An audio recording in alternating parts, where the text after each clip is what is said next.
Her ritual was supposed to summon a demon, but it didn't attach to her. It chose her sleeping son instead.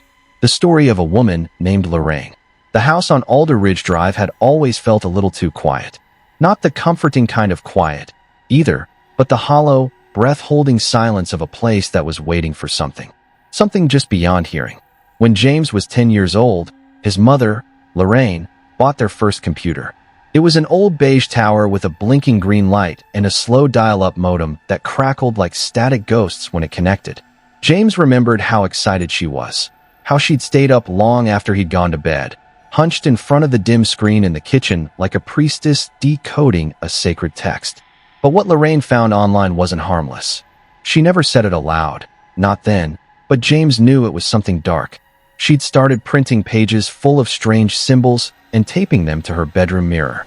The house smelled constantly of burning wax and dried herbs, and one night, the tang of blood. He heard her through the wall that separated his room from the kitchen. Low murmuring, a rhythm not quite prayer, not quite human. He pressed his ear to the plaster and caught fragments. Latin, maybe, or something older. Then silence. Then the snuff of a candle. And then nothing. In the morning, she made pancakes like nothing had happened. And when James asked her why it smelled like something had been burned in the kitchen, she only smiled and said, "I tried something silly, but it didn't work." James wasn't sure if that was a lie or something worse. The first sign that something had gone wrong came a few nights later. The house had settled into its usual stillness. James lay in bed, listening to the soft drone of cicadas outside and the occasional click of the cooling pipes. He was drifting, just on the edge of sleep, when the floor beneath him shook. A single, deafening bang from directly below his bed. He shot upright, heart slamming into his ribs. The silence afterward was sharp, like the air itself had pulled back in fear. Then came the dragging. Slow, relentless, plastic scraping against rough concrete. A pause. Another scrape. It was coming from the basement, beneath his room. He could feel the vibrations through his mattress. Footsteps pounded up the hall. Lorraine burst into the doorway, pale, clutching her robe. James pointed to the floor, unable to form words. Then the sound came again. They both heard it. That steady, awful scraping. Then his father, Hank, appeared behind Lorraine, his face tight with confusion. Without speaking, he turned and bounded down the basement steps. The scraping stopped. James sat on the bed, his mother's hand clutching his arm with white knuckles. She was trembling, not from cold, from recognition, and something that felt like guilt. When Hank returned, his eyes were wide. He said nothing at first, just kept shaking his head like he couldn't quite make sense of what he'd seen. Finally, he said, there were 3 plastic bins stacked on the far side of the basement, against the kitchen wall.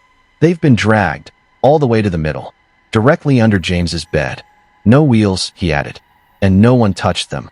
No one slept that night. Not really, but the house did. It slept like a thing that had finally opened one eye. After that night, the dragging sound stopped, but something worse took their place. It began with the cold, not a draft, not the kind of cold you could fix with a blanket or an extra layer of socks. This cold was personal, targeted. It clung to James's shoulders, curled around his neck. It settled in like a second skin. At first, he thought it was just nerves. But even on sweltering August afternoons, he'd find himself shivering. The thermostat could say 80, but James's breath would fog against the bathroom mirror. That mirror. He started avoiding it after a while, because sometimes, when he brushed his teeth or washed his face, he'd see a shape, a flicker, moving in the hallway behind him. A shadow, maybe, but there were no curtains, no trees outside that window, and no one else awake. Lorraine noticed, eventually, how the dogs on the street would bark like mad as James walked past, only to fall silent and bolt the moment he got too close. How James began to keep to himself, flinching at unseen touches.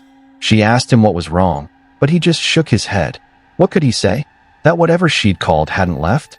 That he felt it. Still, every night. That it watched him from the dark corner of his ceiling.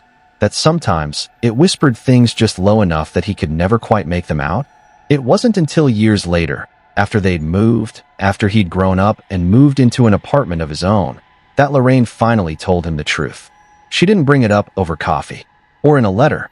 It was during a phone call, one December evening, when James mentioned, casually, that the cold feeling had never really gone away.